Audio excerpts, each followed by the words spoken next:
You ready? Not really. I mean, I'm here. You need a glass of scotch. I need more than a glass of scotch. You want to go get a bottle? No. So what is this crazy shit we're doing?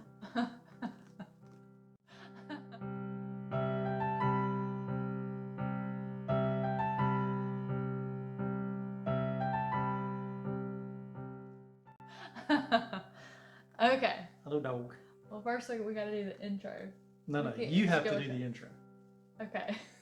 Well, then I'll do it. It's your channel. What up, guys? Welcome back to the Nerdy Narrative. I'm Leslie, and this is my husband, Chris, and we are doing I don't know that it's a tag video, but a couple of my friends thought it would be really hilarious to get our husbands on here and give them books that we've read and let them look at the cover and see if they can guess what the story is about based on the cover. And it's been really hilarious to watch those, and I've been trying to get Chris to do this for a while now, and he just kept putting me off, and finally we're quarantined and he literally can't put me off anymore. I mean, I can. I'm sure I can find something better to do. And don't forget, look over there to the camera when you're talking into it. I was talking to you. I know, but I'm just saying. Maybe. And Bandit is going to be my assistant today. Hello, puppy. He said he's going to make sure you behave. No, he's not. Yes, he is. Look at him. He's giving me some side eye. Yeah. He's like, I'm the only man in Mama's videos. The other one's on the floor. Okay, so let's get started. So first up is The Way of Kings by Brandon Sanderson. And I'm supposed to tell you what the cover says about the book? No, you're supposed to look at that cover and tell me what you think that book is about. It looks like it's about gladiators and stuff, would be my guess. I mean, there's like two dudes in armor standing on opposite sides of a canyon. Yeah. I'm guessing the one guy holding the flag is probably, what do you call the front man for the army? Standard bearer? Yeah. No. I mean, you're right, that's what he's called, but that's not what that guy's I mean, you know, obviously the author didn't do the artwork. No. Because if it had, it wouldn't be that, would it? Those are actually two characters in the book, but no. Yeah, so there you go. Yeah, that's wrong. Well, of course it's wrong. No. How do I summarize this for you? You don't. Yeah. So it's book one of the Stormlight Archive. And we've got Prince Dalinar, and then on the opposite side is, I can't remember that guy's name. At any rate, so this is called the Shattered Plains.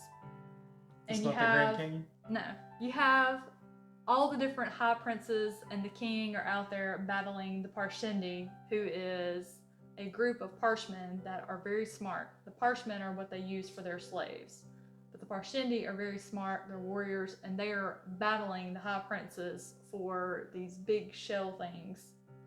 I forget what they're called. They're big shells. Turtles. No, they're bigger than that. Anyway, their hearts are gems, and the gems are like worth a bunch of money. So that's Okay. If you say so. Okay.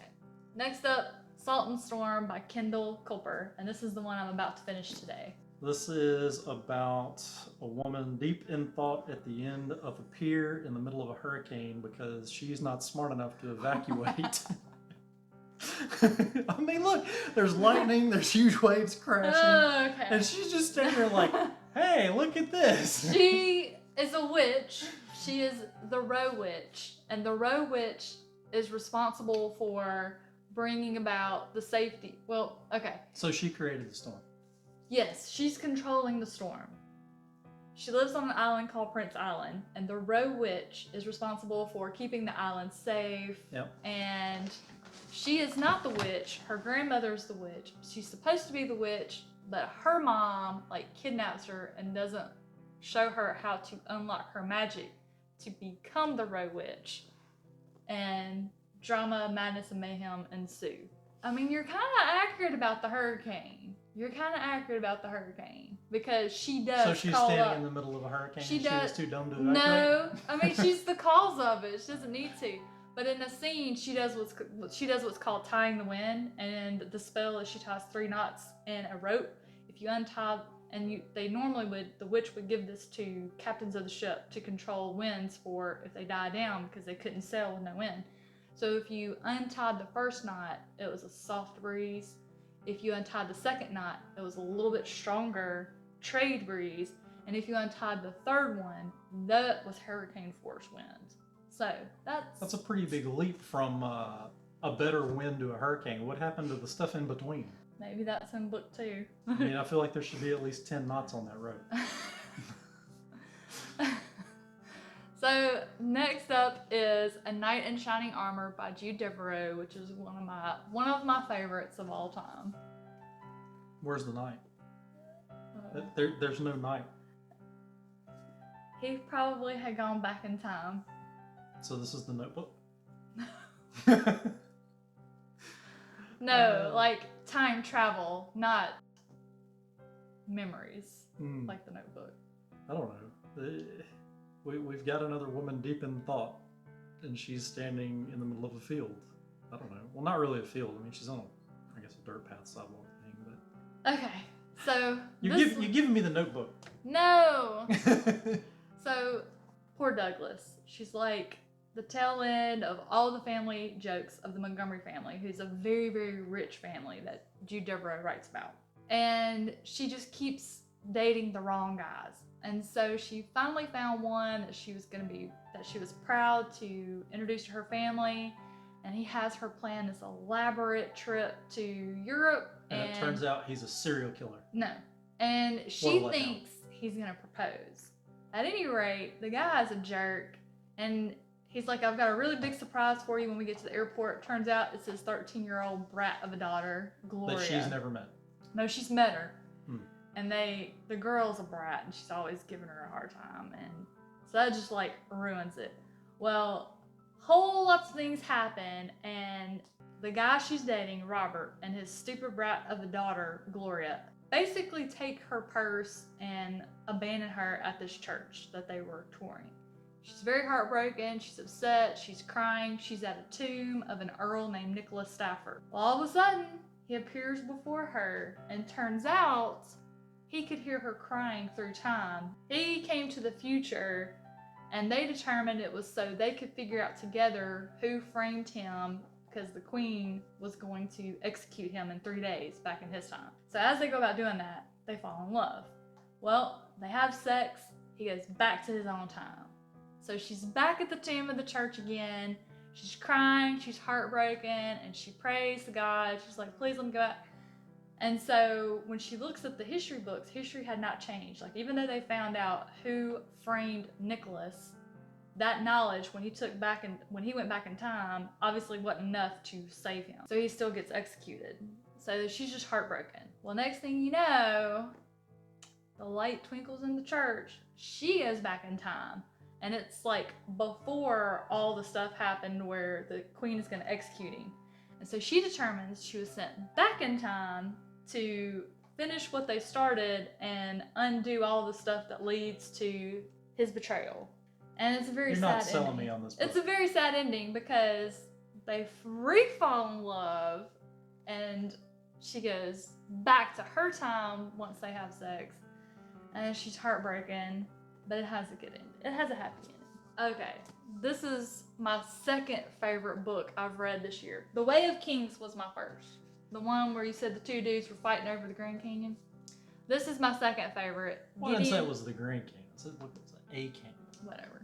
So my second favorite read of 2020 is Gideon Denied. This should be good.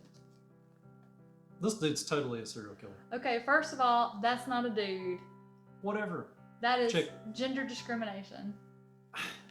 Yeah, how can, I mean, you can't tell. The person is in all black and has a mask on. Dude, I've never seen it. There's like a cloak over that. You can't see those. Look how, that's very feminine shaped hips. Okay, whatever. This person is a serial killer. Hands down. Has to be. There's no other explanation. I mean, there's skeletons, they got the Punisher makeup going on. Totally a serial killer. Okay, so this is Gideon, and she is the cavalier to Harrow, who is a necromancer, and she's a lesbian. And it's really a mystery is is this book. This book is a mystery, is what I classify it as. They classify it as like science fiction. Oh, and it also takes place in space. So there's 9 houses, and each of the 9 houses are sending their necromancer adept and their cavalier. The cavalier's job is to protect the necromancer. And they're basically trying to complete these tests at the first house to become a leveled up necromancer. I forget what it's called.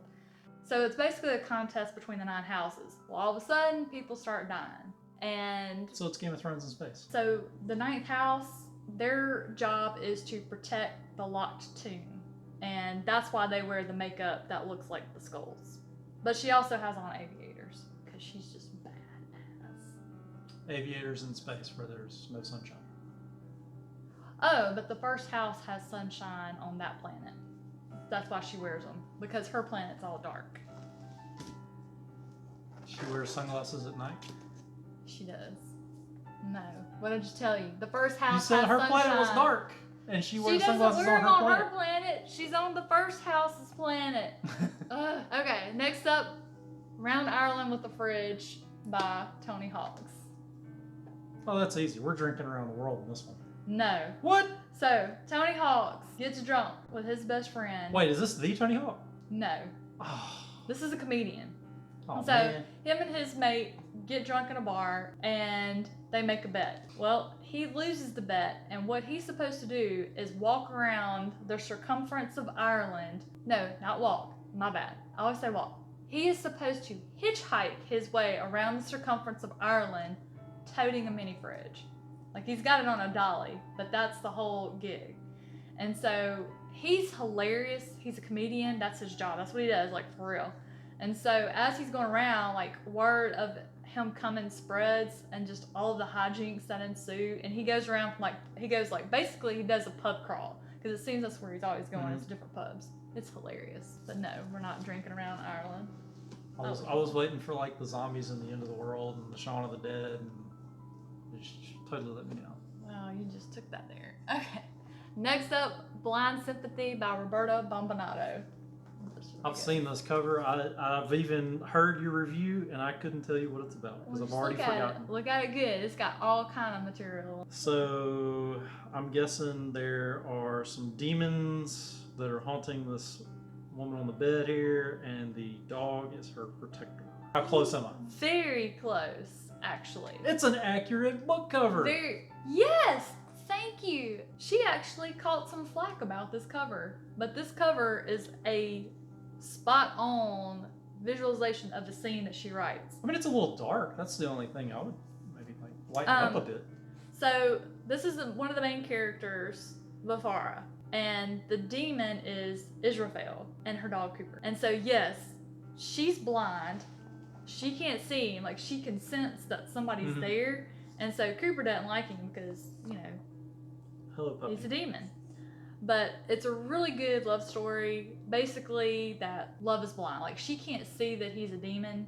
She just gets to know who he is based off of everything but sight. And so it's basically saying love is blind. But then from his side of it, he's a demon.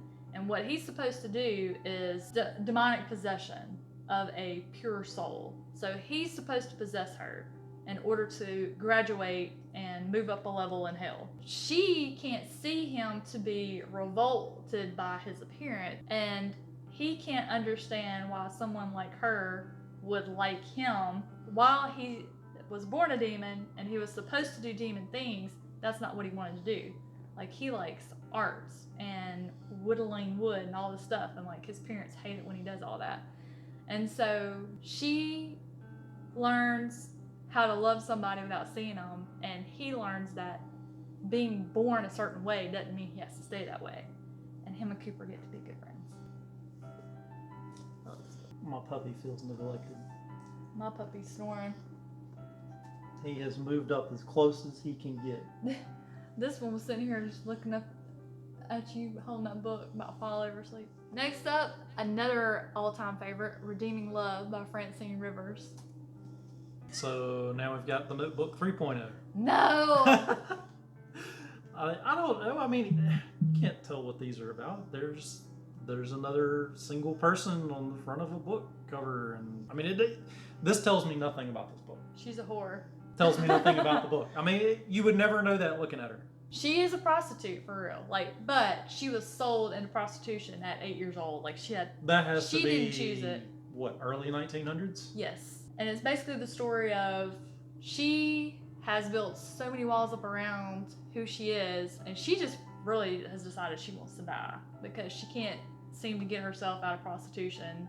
Enter Michael Hosea, who walks by. He's like in town selling stuff because he's a farmer. He sees her and was like, that's the woman I'm gonna marry. Didn't know she was a whore at the time. Finds out about it, and she's like high price. Like, you have to pay a chunk of gold just to be considered, like be in a drawing to see if you're gonna get to be the guy to sleep with her that night. He pays, and he keeps paying to go see her every night, and he's like, I'm gonna marry you, I'm gonna marry you. And then he does. They do end up getting married. So it's a pretty woman. Through a whole roundabout way. She can't understand how a perfect man like Michael would love her. She leaves him, goes back to prostitution. He goes and gets her. She leaves him again. It's an amazing story, actually. That sounds like Pretty Woman. Oh dear. So I have a question for you. It feels like you're giving me book covers intentionally that have no reflection of the actual contents of said book, except for the one book. You've given me one book that was representative of the contents. This was representative of the contents. It has flowers on the cover. No, this is American Dirt by Janine Cummins. Barbed wire. Okay, barbed wire and birds. How is that reflective of the title? Well, if I tell you that, I'm going to give it away without you guessing. Well, I can't guess. I mean, it looks like we've got the Twitter bird and some barbed wire. That is a very popular print and color in Mexican culture. I just told you.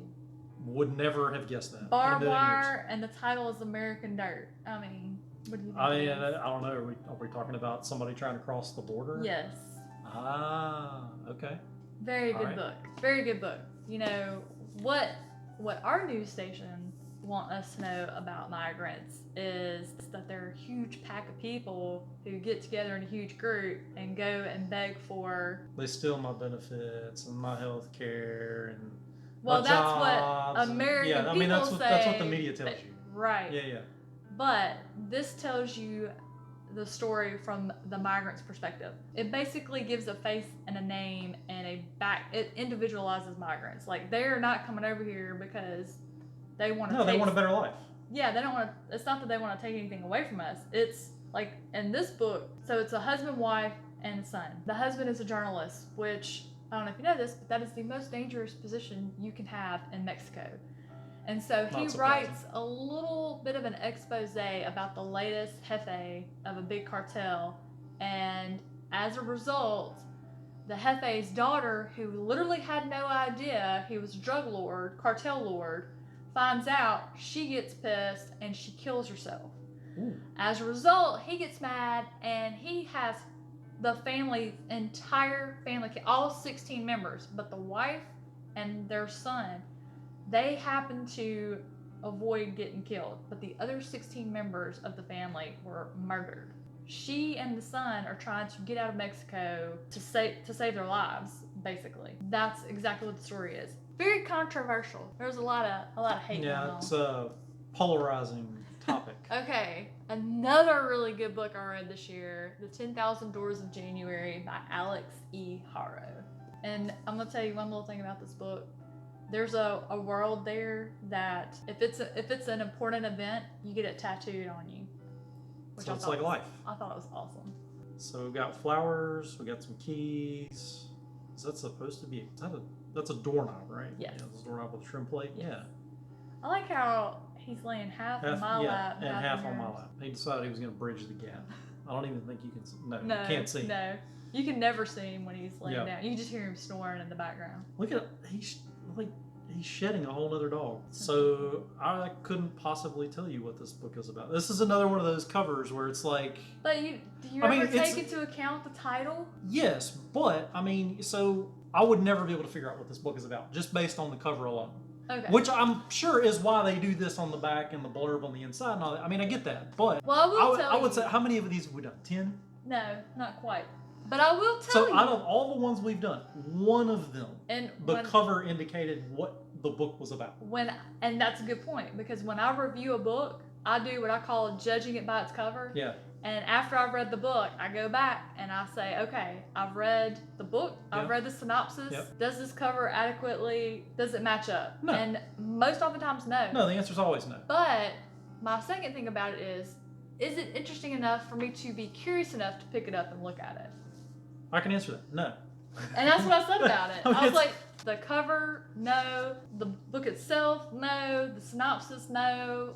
But this was a I'm really going to guess fantastic. I don't know, based on what I know you like to read, I'm going to guess this is some sort of fantasy book where they use doors to travel to alternate universes. Yes, alternate worlds. But see, that's only because I know what you read. And I mean, it could have just as easily been some sort of autobiography, and I'd have never known. But basically, in one of the worlds, during the course of her father and her mother, who found these different doors and went through them and met other Denzians of different worlds. I can't remember which one of them was talking to this woman in a world, but they said, how many doors are there?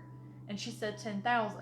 And she didn't mean there was actually 10,000. 10,000 was the highest number that they knew of in their world. So infinite, really. So this is like Chronicles of Narnia. And January is the main character, the girl in the book, who, when I first started reading it, didn't think I liked her, didn't relate to her, but as she grew up and her character developed, I actually really, really, really related to her. Like, this one was a sneak attack. Hello. The Host by Stephanie Meyer. You can just keep the Twilight book. Okay, first off, this is not a Twilight book. She wrote Twilight. She did. It's a Twilight book. But it's by default Have you Twilight book. read the Twilight books? No, I've seen Then the shut garbage your movies. hole. The movies are garbage. The movies should not be even remotely. If I'm going on title and the cover, I'm going to guess there's some sort of parasite infesting this person. Yes. And it is able to see through their eyeball. Yes. Bam! This is Two books out of the whole stack. So the parasites they assimilate themselves into hosts of the world that they're conquering. And in this case, it's Earth, the humans. But the only way the human insurgents can tell if it's a human or a parasite is their lights flash silver. So if they came upon another person to see if they were actually still human or if they had been assimilated, they flash a flashlight at them, and if their eyes flash silver, they know that that person's got a parasite in them. Okay. But this is the story of a girl named Melanie who she ends up falling in love with her parasite. The parasite is also female. Like, the parasite takes the gender of the person they're in. So? And so, no. Are you trying to say she can't love a female parasite? Not, what kind of love do you mean? I don't know. Not in that sense because it's inside of her, but... Like, I would say sisterly love, No. Yes. So, Melanie is assimilated by, well, we later call her Wanda. But her name, like her parasitic name, is the Wanderer, because she has been to 11 different worlds, but she never loved one enough to stay. Mm-hmm. And so she was known as the Wanderer. And that was unusual. Like, usually they would try one or two hosts on different worlds, find one they like and stay, and Earth happened to be the one she ultimately chooses. Fantastic book. All right. But it's missing sparkly vampires. You know, you are judging that series based off of the terrible movie. The books are phenomenal. I just don't do books. I mean, I tried to do the Potters and I made it through 3 of them, but I just can't. I don't have the attention span for it. You choose. No, I really don't have the attention span for it. If it's more Have you tried audiobooks?